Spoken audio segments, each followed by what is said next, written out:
Voltando aqui para o nosso desenho, o nome disso aqui é chave setenária, tá? São 7.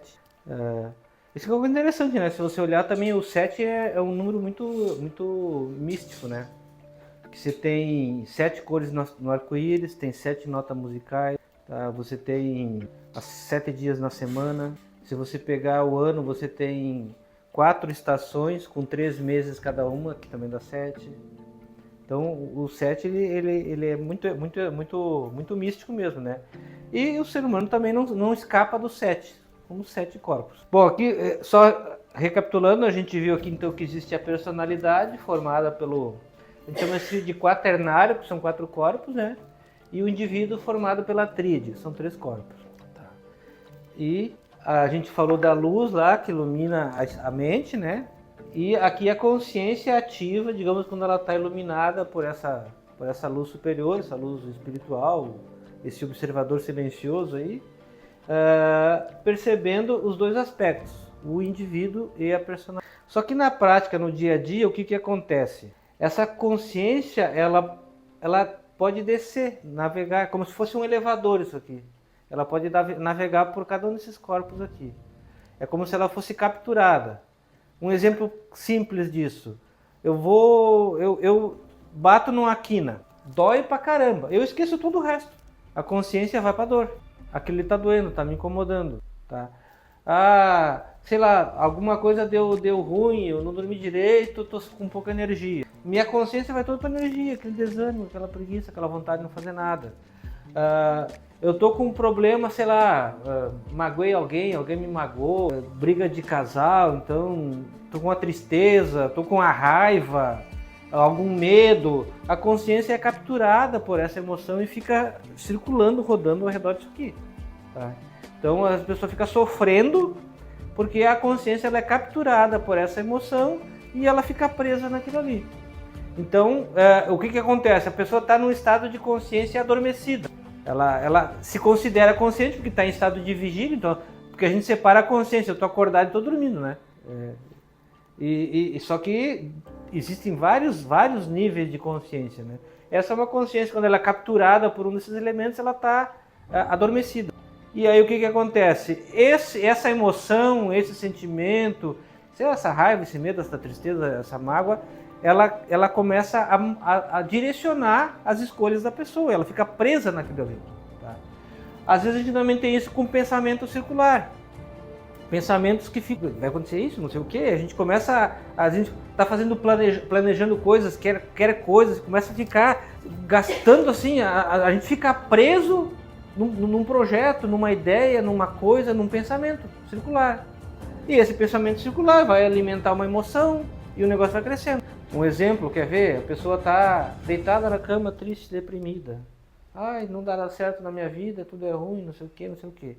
Aí chega o Gilberto da vida lá e entrega, ó, aqui ó, bilhetinho da Mega Sena, você acabou de ganhar. O cara dá um pulo na cama, cheio de energia. O que mudou? Mas o que mudou foi uma ideia. Entendeu? Então por detrás de todas essas coisas existem as ideias. Estão relacionadas com essa parte de cima aqui.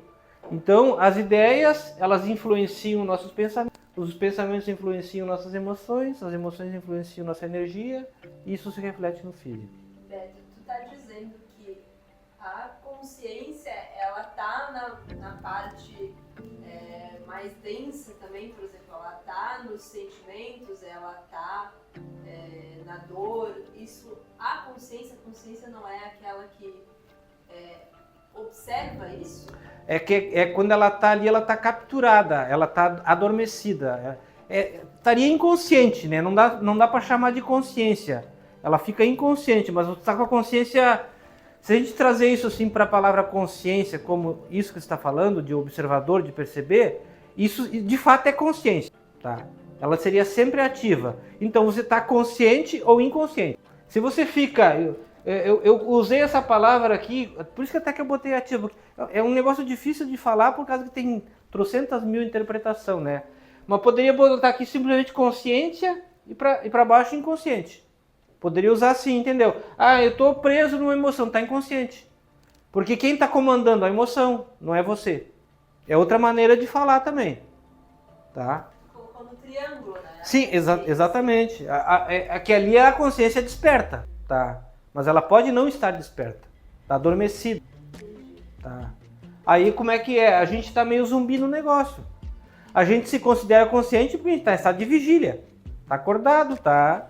A gente até fala, eu tô consciente, mas não é essa consciência aqui, não é uma consciência ativa. Por isso que eu usei a palavra ativa, para tentar diferenciar. Você chama de consciente e inconsciente, daí o cara vai associar, não, eu estou inconsciente quando estou dormindo. Mas a gente tem um certo poder sobre a consciência, né? A gente pode, digamos, treinar porque se a gente não tivesse, a gente não evoluiria, né? A gente, de alguma forma, um desejo e botar em... Exatamente, o nosso exercício diário, que a tendência da consciência é cair. Ela ser puxada por um desses corpos aqui. Tá? E aí a gente tem essas 3 ferramentas para puxá-la para cima: vontade, amor e inteligência. O nosso exercício é puxar essa consciência para cima. Esse é o nosso desafio diário, na verdade. Né? É só que a gente fala o nosso exercício. Quem que nessa brincadeira aí controla a consciência? Por causa que o nosso exercício seria quem nós somos, então. Quem somos nós? Porque alguém controla a consciência. Se a gente... Porque em algum determinado ponto da análise dá a entender que nós somos o que é onde a nossa consciência está. Só que nós controlamos a nossa consciência, então quem somos nós? Um desses eu controla a consciência. Qual deles está controlando agora? Tu quer usar essa linguagem de controle, de controlar a consciência. Mas tu pode imaginar a consciência como uma imagem que eu achei legal esse dia que eu vi é a consciência como um olho da alma. Tá? Então ela como olho da alma é como se você mandasse um drone ou um sonar para o fundo do mar. Vamos botar um sonar que vai descer, né? A gente vai entrar para dentro. Tá? Não sei como é que chama drone que mergulha. Tem nome para isso? Não, que tu vai mandar para ele filmar lá, né? Então é como se a consciência ela fosse esse olho que desce para cá. Por exemplo, o que estaria aqui tá, eu usei a palavra consciência passiva para isso, né? Nem me lembrava mais disso. Tá.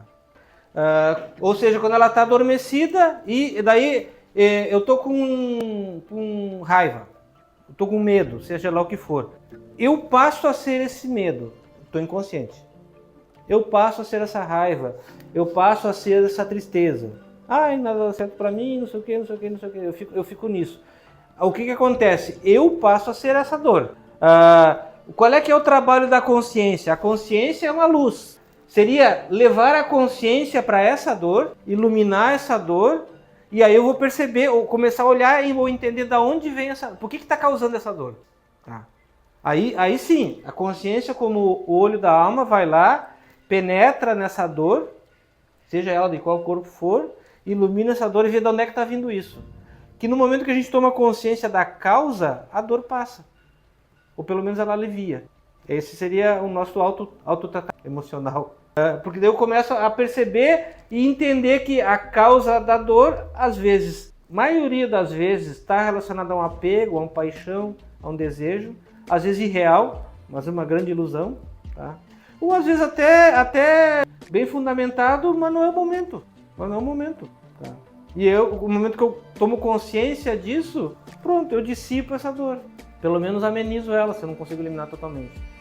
Ela para de me comandar, entendeu? Não é que para de doer. Às vezes continua doendo um tempo ainda, até curar, é que nem uma ferida aberta. Tu acha, agora eu abri uma ferida. Como é que tu vai curar a ferida? Tu vai ter que mexer na ferida. Tirar o que tem de sujeira ali, fazer um curativo. No momento que faz o curativo, começa a melhorar, mas não para de doer na hora. E às vezes fica uma cicatriz. Só que fica a cicatriz é como se você ficasse a lembrança, a memória disso. Só que você bate na cicatriz, não dói mais. Quando não tem mais a dor, não tem mais a mágoa, não tem mais a tristeza, não tem mais o apego emocional naquela experiência. Não sei se eu respondi a tua pergunta, eu confundi mais.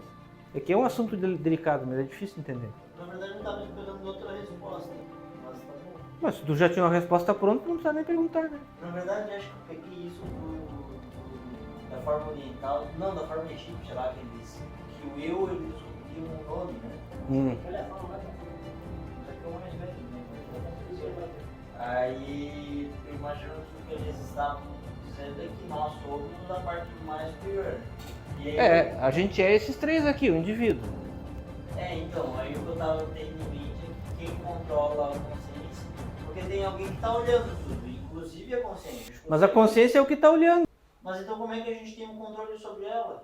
Por causa que a consciência, imagina que a consciência é o olho da alma. A alma é de quem? É tua. Mas a gente também É uma consegue... ferramenta da alma. Mas tem algum olho que olha o olho da alma, então. O espírito. Tá bom? Espírito, alma, corpo. E onde é que tá ele aí? Aqui, o de ciminha lá. Atman. Lembra lá, eu espiritual. A gente viu aqui em cima, eu espiritual. Tá.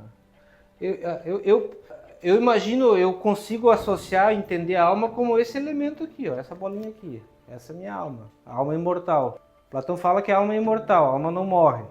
Essa parte de baixo é a parte que morre, sem falar de vida e morte. A parte de cima é a parte que não morre, que continua. Tá? Então, e como é que a gente percebe, como é que a gente vai saber disso? Ninguém vai provar isso nunca, é uma questão de você entender e raciocinar e aceitar ou não aceitar. Tá? Como é que eu entendo isso? E Platão também fala sobre isso. A nossa alma é imortal. Se ela é imortal, ela conhece tudo, ela sabe tudo, ela sabe que ela conhece a verdade. Só que quando ela desce na matéria, ela se expressa aqui, ela é absorvida pela matéria, ela se apega às coisas da matéria e perde essa memória. Não lembra. Tá? Não lembra disso. Tá? Só que o que eu vejo assim, quando a gente se depara com algo real, a nossa alma reconhece. Ó, isso faz sentido, isso tem algo de real aqui. Então, por quê? Porque o Platão chama isso de reminiscência, né? É como se a alma lembrasse de algo. Embora a gente não tenha uma consciência muito clara disso. Tá? Mas a gente tem isso dentro de nós. A questão é que a gente não é muito acostumado a ficar nesse lugar.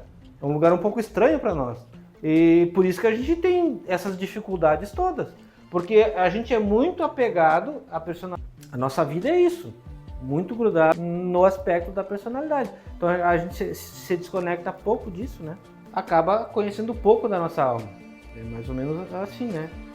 E aqui também daria para tirar, como você colocou, Isa, deixar a palavra consciente e aqui inconsciente, né?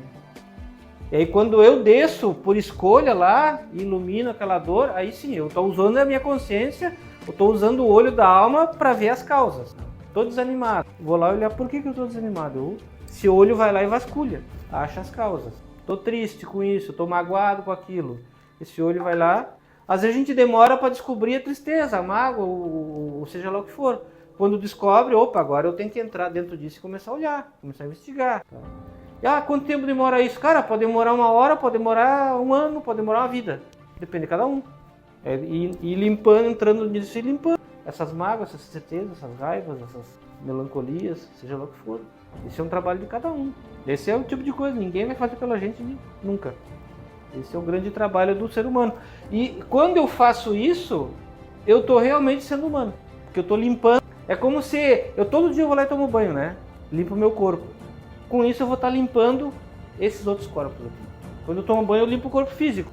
Com esse trabalho de entrar dentro de cada um desses aspectos, eu estou limpando o meu corpo energético, emocional, intelectual, meus pensamentos. Tá? Que droga, que merda, isso, a gente começa a reclamar, o que acontece? Estou sendo capturado por isso. Tá? O que está por detrás disso? É o medo de não vender? Tá? Se eu não vender, eu não vou realizar meus sonhos, não vou ter meu dinheiro, não vou ter minhas coisas. Então tem um monte de coisa associada a isso, né? Então aí está o nosso trabalho de ir limpando isso, né? Para deixar entrar um ambiente mais positivo, um ambiente mais otimista dentro de mim. Através desse ambiente eu vou conseguir realizar ou atrair a minha venda. Em vez de você sair caçando desesperado, que nem um louco, você muda dentro, é como se você atraísse o negócio. E cara, isso já aconteceu comigo, eu já vi isso acontecer aqui no escritório. Se você ficar atento, você vai ver que você pode produzir isso. Se você limpar, a gente conseguir limpar esse ambiente de medo, de revolta, seja lá onde for, cada um tem que achar o que é, né? Que te impede a venda, você começa a atrair o cliente para isso.